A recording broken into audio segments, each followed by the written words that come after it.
राष्ट्रसंत तुकडोजी महाराज यांच्या पुण्यतिथी महोत्सवाला यावर्षी राजकीय स्वरूप आल्याचा गंभीर आरोप राष्ट्रवादी काँग्रेसचे आमदार अमोल मिटकरी यांनी केला आहे। मौन श्रद्धांजली सोहळा यावर्षी कमी वेळात झाल्याबद्दल त्यांनी आयोजकांना थेट सवाल विचारला आहे। आमदार अमोल मिटकरी यांनी मोजरी येथील पुण्यतिथी महोत्सवात सर्व धर्मसमभावाच्या पाऊलखुणा मोडल्या गेल्याची भीती व्यक्त केली। मोजरी हे सर्व धर्मसमभावाचं विचारपीठ आहे, ते आता धर्मांधाकडे झुकत आहे का, असा थेट सवाल त्यांनी उपस्थित केला। या महोत्सवाला राजकीय स्वरूप होता कामा नये असे त्यांचे म्हणणे आहे। मिटकरींनी यावेळी गंभीर निरीक्षणे नोंदविली। नितीन गडकरी हे सामुदायिक प्रार्थना पूर्ण होण्यापूर्वीच निघून गेले यावर त्यांनी आक्षेप घेतला। तसेच सर्व धर्मांच्या प्रार्थना नियमानुसार झाल्या नाहीत।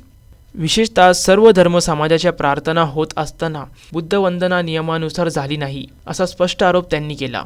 यासोबतच त्यांनी काही लोकांकडून दिल्या जाणाऱ्या भडकाऊ भाषणावरही टीका केली।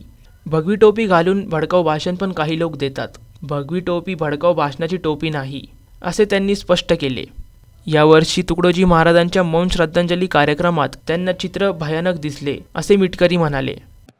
मी दरवर्षी गुरुकुंजामध्ये मौन श्रद्धांजलीला येतो, पण यावर्षीची मौन श्रद्धांजली सोहळा हा फार कमी वेळेमध्ये घेतला गेलाच, पण सोबतच तो असा दबावाखाली होतोय का कुठल्या असं जाणवलं। कारण दुसऱ्या तिसऱ्या नंबरला ख्रिस्ती धर्मीयांची प्रार्थना संपल्याबरोबर इस्लाम धर्मीयांची प्रार्थना असते। हा सिक्वेन्स पण त्यामध्ये दिसलेला नाही कुठे, जो मी अनुभवतो।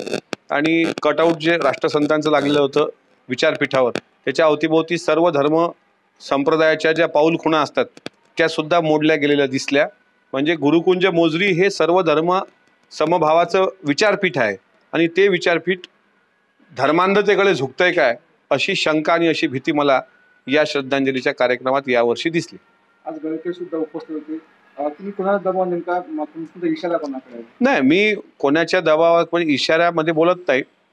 माझं म्हणणं असं आहे की राष्ट्रसंतांच्या श्रद्धांजली सोहळा इव्हेंट होता कामा नये, तो भावपूर्ण असला पाहिजे, तो भक्तिपूर्ण असला पाहिजे। आणि आज कसं झालं की प्रमुख पाहुणे आले, स्वतः गडकरी साहेब आले, प्रमुख पाहुणे आले आणि सामुदायिक प्रार्थना होण्यापूर्वी ते पुढच्या कार्यक्रमाला निघून गेले। मग आपण ज्यांना तिथे निमंत्रित करतो त्यांना एकतर आयोजकांनीच विचारायला पाहिजे की सर साहेब तुम्ही पूर्ण वेळ बसणार आहात का? पूर्ण वेळ बसणार असतील तर सर्वांना सन्मानाने इथं निमंत्रित केलं पाहिजे। सामुदायिक प्रार्थना झाल्याशिवाय प्रमुख पाहुण्यांनी जाऊच नये असा दंड कसला पाहिजे। कारण आम्ही बरेचदा गुरुद्वाऱ्यामध्ये जातो, लंगर होण्यापूर्वी गुरुद्वाऱ्यात आपण प्रार्थना करतो, कितीही मोठे असले म्हणजे राष्ट्रपती जरी आले तिथे तरी त्यांना प्रार्थना करूनच जावं लागतं। बस तोच एकदा गुरुकुंजामध्ये जर त्याचा फॉलोअप घेतला गेला तर मला असं वाटतं की दरवर्षी त्याला राजकीय स्वरूप देणं, दरवर्षी त्याचं राजकीय भांडवल होणं, उद्या चालून मग एका पक्षाचेच राहतील तुकडोजी महाराज, उद्या चालून मुसलमान समाजाची तिथे जे अजान होते ते बंद होणार, बुद्ध धम्माची वंदना बंद होणार, त्याच्यानंतर तुमच्या जैन धर्माची प्रार्थना बंद होणार, मग काय राहणार?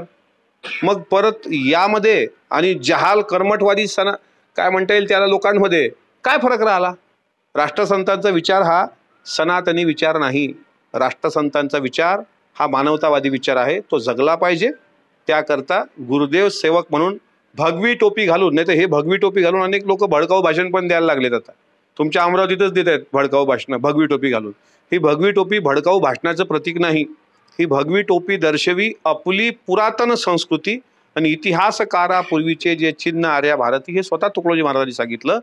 त्याच्यामुळे कोण्या धर्माचा मत्सर घडू नये एवढी शिकवण यातून अपेक्षित होती, पण आज चित्र भयानक दिसलं। असं चित्र कृपा करून 59व्या श्रद्धांजली सोहळ्यात दिसणार नाही अशी अपेक्षा मी इथल्या आयोजकांकडून करतो।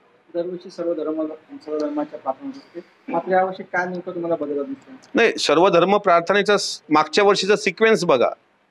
मौन श्रद्धांजली पहिली प्रार्थना नमो तस्स भगवतो अरहतो, तीनदा म्हटलं त्रिशरण, त्यावेळेस ते त्रिशरण एकचदा म्हटलं गेलं, पंचशील म्हटलं गेलं, पण ते बुद्धम शरणम गच्छामी डायरेक्ट त्याच्यानंतर सेकंडला इस्लाम धर्मीयांची प्रार्थना असते ती 5व्या नंबरवर म्हटल्या गेली, सेकंडला जैन धर्माची प्रार्थना ती 3ऱ्या नंबरला म्हटल्या गेली। म्हणजे हा सगळा झालेला बदल, आरती राष्ट्रसंत इतक्या फास्ट झाली की त्यात सुद्धा लोकांना सूचना असं झालं आणि एकदम जशा सामुदायिक प्रार्थनेच्या पूर्वी मौन श्रद्धांजली झाल्याबरोबर प्रमुख पाहुणे उठले, तो कार्यक्रम अगदी विस्कळला आणि त्याला पॉलिटिकल रूप आलं जे यायला नको होतं। हा 57वा पुण्यतिथी महोत्सव आहे, पण 58व्या पुण्यतिथी महोत्सवाला यात बदल दिसेल अशी अपेक्षा मी गुरुकुंज मोजरीतील सुजाण, समजदार आणि राष्ट्रसंतांचे सच्चे पाईक असलेल्या इथल्या महानुभावांकडून करतो. NTV news Marathi, Amravati.